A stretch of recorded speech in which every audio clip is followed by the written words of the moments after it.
Hi everybody, Nate here from WASD20. Thanks so much for joining me today for my review of the latest official published book from Wizards of the Coast for Dungeons & Dragons 5th edition. This is Mordenkainen's Tome of Foes. So before we crack open Mordenkainen's Tome of Foes, let's talk about the basics of what this book is. The book is a collection of writings from the great Greyhawk wizard Mordenkainen, and it's his collection of writings about some Forgotten Realms and lore of the Plains, as well as a monster manual. It's got a lot of new creature stat blocks for Dungeons & Dragons 5th edition. This book is mostly going to be for Dungeon Masters, but I think that players could get some use out of the lore sections, especially if you're trying to really improve your role-playing and understanding of certain cultures like dwarves or elves or halflings or gnomes. So I think that's enough of a setup for us to now crack it open and take a look. And after we take a look at the actual pages, I'll share my thoughts and tell you whether I think this book is well executed or not, who this book might be for, and if it's worth buying. I should also disclose that Wizards of the Coast sent me these books for free, and I got them early, which was really nice, so I hope that continues. All right, let's get down to it and take a look. All right, so here we have the two different covers for Mordenkainen's Tome of Foes. We have the special collector's edition here, and we have the regular edition. The regular edition is really nice looking. I like it. It's overall pretty cool looking. You've got Mordenkainen in the middle there with all these spinny, magical, circly things. It's mostly glossy, and then you've got this little matte section right here. And then there's the alternate cover here. It has a bit of a metallic sheen to it with the blue and a little bit of the gold, and highlights on the gold as well have a metallic sheen to them. You can probably just see that a little bit on my camera here. But yeah, it is absolutely gorgeous. I mean, I love this. I want to get this framed. It looks so cool. Yeah, so anyway, happy to have both, but definitely, as usual, the special edition cover wins out if you have the option. Now, they both retail for $49.95, but you will find that a lot of places are upcharging this one. So I definitely recommend calling around, because near me, I know I have one game shop that will sell this one at normal suggested retail price of $49.95 US. And I have another one near me that last time I checked on Xanathar's Guide was selling the special edition for $90 on release day. So that was kind of crazy. So definitely recommend you shop around. For me, it wasn't worth buying the special edition of Xanathar's Guide at that price. So anyway, this is Mordenkainen's Tome of Foes. Let's open it up and take a look. So we've got our credits. You've got a slightly less funny than usual disclaimer, pretty short in this case. And then we've got our table of contents. As you will see from the table of contents, this book is really split into two sections. From the beginning to 114, it is all lore on 5 different topics. And then, for the rest of it, you've got a bestiary. You've got monster stat blocks. So the lore in this book is really good. It's really well written. If you're looking for more lore, it's good stuff. I learned a lot. And here we have a preface that sets up the framing device for the book and a couple of funny little notes here. And the framing device is that these are Mordenkainen's notes, and he has a certain angle here. And for the most part, the notes throughout the book from Mordenkainen, I didn't read them all, and I found them pretty easy to ignore. I suppose it's better than not having them at all, but I just didn't get that much out of them. Mordenkainen, in case you don't know, is a well-known wizard from the world of Greyhawk, and but he has traveled across the planes of existence, and he's all about balance. So we're getting some conflict in here, and we're going to see that the Blood War is the conflict between devils and demons. We have the Drow and the elves. We have the Duergar and the dwarves. And Mordenkainen is all about preserving balance. That's kind of his agenda. So in Chapter 1, The Blood War here, you do learn all about the war going on in the Abyss, always going on between devils and demons. And yes, in Dungeons & Dragons, they are different. So we get the Lords of the Nine Hells here. Then we have also if we go a little bit further, diabolical cults. So if you're looking for cults, this is great stuff for dungeon masters. If you are running a campaign that has as its main nemesis some cult or some kind of demonic or diabolical force, then this chapter will be of huge help to you. We do get some tiefling subraces, so while we don't have any classes or subclasses in this book, you will find that there are quite a few races and subraces. Devil customization tables, and then we get into the demons, the princes of the abyss. And these are the same ones that are from Out of the Abyss, the adventure module. So you do get a little bit of repeated information here, and we'll get to some stat blocks that are the same. But, yeah, lots of good stuff here. You also have demonic boons. So if your main nemesis in your campaign has some sort of demonic tie, then you would want to use these. And this is useful stuff for that purpose. You've got some roll tables here, which are always appreciated. And then we get into Chapter 2, which is all about elves. Learned a lot here. Definitely learned a lot. Kind of talks about the rift between elves and drow, which I knew a little bit about, but yeah, you get a lot of information on the split. So Corlon, the father of elves, you can read all about that, and the elven diaspora, and just kind of the elven culture and outlook, and lots of good stuff here. If you're playing as a character, an elf, this would be good stuff for players as well. Look at all these elf deities, just tons. I didn't know there were that many. Keep going here, and we've also got Eladrin and the Feywild. So Eladrin are like elves from the Feywild. We've got some information on the drow, quite a bit on the drow. And I've always pronounced this Loth, but I realized that's probably not right. It's Lolth, I think. Anyway, some of the early books, apparently novels, actually misspelled it. So who knew? You got some drow deities, not as many as for the mainstream elves. And then we've got some information on the Raven Queen and the Shadar Kai. Elf subraces. Here's a picture of the Eladrin. There's some stat blocks later in the book as well. The Eladrin are based on the seasons. Really cool.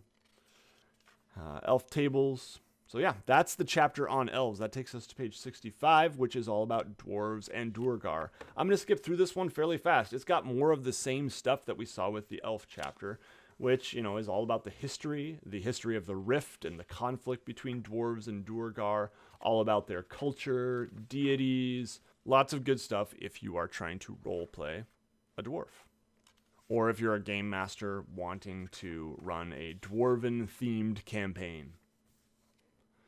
And then chapter 4, we have the Gith. And I didn't really know that much about the Gith. They are extraplanar creatures. And that's a major theme of this book, is they do try to branch out into off the material plane, we'll say. So the Gith are definitely of other planes. And like the Duergar, were also enslaved by Illithids and overthrew their masters, their captors. So you've got the conflict in this case between the Githyanki and the Githzerai. And yeah, they're same race, but different values and such. So a lot of this stuff, like these sub-races and this is a race, I guess, was released in some form in Unearthed Arcana online for free, and now this is now made official. When they're putting it in the book here, that was kind of the playtest form, and now they're making it official, putting it in the book. All right, and then we've got a chapter on Halflings and Gnomes, and yeah, I learned a lot about Halflings and Gnomes and kind of the differences as I was reading this chapter. You know, Halflings are just they're just good folk. They're just good people, little people, and kind of traditional in a lot of ways, whereas gnomes they drink deeply of life. They're much more energetic and maybe mischievous and you know, throwing themselves into various tasks, and yeah, lots of good stuff. Gnome deities? I didn't know there were so many gnome deities. So that takes us to chapter 6, the Bestiary. So I imagine that this will be a major reason a lot of people want to buy this, is you get more creatures. A lot of them are creatures and monsters that were mentioned in the lore chapters, but now you get the actual stat blocks, and there's just kind of a random assortment of other stuff too. The focus for this book is skewed toward higher level creatures. If we look at the very back here, by challenge rating, you notice there's still a lot of lower level creatures, a lot of lower challenge rating creatures. But compared to the Monster Manual or Volo's Guide, there are a lot more higher level creatures. I mean, look, just about half of them are above challenge rating 10. So that's a lot.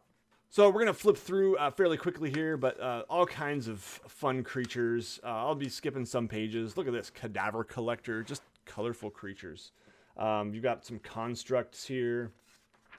You've got a whole section here on demons and devils. I'll skip fairly quickly through that. They are disgusting and frightening and all that stuff that you would expect. There is some recycled art here. Here we have the Demon Lords, and these pages, like this and this, is almost exactly copied and pasted from Out of the Abyss. And you get 1, 2, 3, 4, 5, 6, 7, 8, 9, 10, 11, 12, 13, 14, 15, 16. So 16 pages of this book are pretty much straight out of the Abyss. So that's kind of a bummer if you own Out of the Abyss, but if you don't, cool. You got some good stuff. Some of this Darrow stuff was also in Out of the Abyss. I know that this was Darrow Savant. So there is a little bit of repetition from that book here, and I would not be surprised if there is repetition and recycled stuff from other books too. As you go through, feel free to comment if you know of any that are found in other books. It's not necessarily a problem unless you own those books and you're wanting a whole lot of new stuff here. So yeah, lots of absolutely horrifying creatures. Oh, this one I love. The classic statue here, I didn't know was actually a statue of Moloch. So that's kind of cool. Look, challenge rating 26 on this guy. Yeah, wow. So fallen angel in that case. Drow. I was surprised when I looked through Out of the Abyss. I was expecting to see more Drow, but I think a lot of these are actually new. Yeah, this one was really surprising. Challenge rating 18 for the Drow's favored consort, which is basically like a boy toy for, I think, one of the queens or something like that. So yeah, pretty high level boy toy. All right. The Matron Mother, that was it. Yeah, so Matron Mother is challenge rating 20. So lots and lots of Drow, lots and lots of Duergar, and even though some of that was found in Out of the Abyss, a lot of this does seem to be totally new. So that's cool. Sacred Statue, same statue again, but this time I think it's just a statue. And the Eladrin, the art on this is absolutely beautiful. And I gotta say, the art is definitely one of the highlights of this book. A lot of the D&D books, I would almost buy them just for the art because they're really nicely done. And I feel like they're getting better. I feel like this book is better than some of the other ones I've seen. Elemental Myrmidons, these are essentially like armored and enslaved elementals, so that's kind of a cool twist. The Gif, I think these, I read these are from Space, or Spelljammer rather. Not totally sure on that. So yeah, they are from like outer space kind of, and they're just giant hippo people. So interesting. Then of course you've got the Githyanki. So yeah, a lot of and Githzerai, Githzerai. Keep going here. Lots of awful, awful creatures. This one I absolutely love, the Ogre Howdah. This one has goblins on his back, but you could put anything, any small creatures on this portable fort on the back of this ogre. I absolutely love that. So cool. The art is great, and just the notion of it. It's like I could have done that on my own. I could have figured out a way, but I don't know if I would have thought of that. It's genius. It's like an ogre tank. Oh, yeah, I love the landscapes in this book. They're just so cool. This spread, my goodness. Isn't that awesome? Just look at that. I love that they just went for it. Just a full 2-page spread piece of art. Sure, give me more of that, Wizards of the Coast.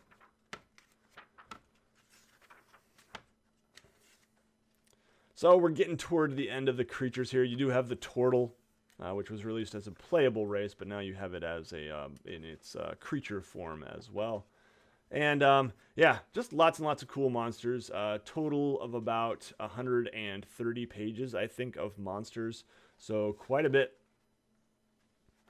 And then at the end here, you've got the monster list by creature type. You've got by challenge rating, by environment, and that's it. So that is Mordenkainen's Tome of Foes. Now that you've got a pretty in-depth look inside the book, let's talk about what I think of it. So now that we've seen the book, let's first talk about the execution. I think, as we have been accustomed to with Dungeons & Dragons 5th edition, Wizards of the Coast nailed it. I think that they execute very well. The writing is great. I think that the art is excellent. I think the layout overall is really nice. And I think you can't go wrong in terms of the quality of this book. But that doesn't necessarily make it the right purchase for everyone. Wizards of the Coast in this book is responding to people who wanted a lot more high-level creatures. And honestly, I'm just not that dungeon master. I run a lot of low-level adventures, and for me, something like Volo's Guide to Monsters was a much better expansion of the monster manual, just because it has some of those classic, iconic, and low-level monsters, and fleshes them out, and gives you a lot more options to run those.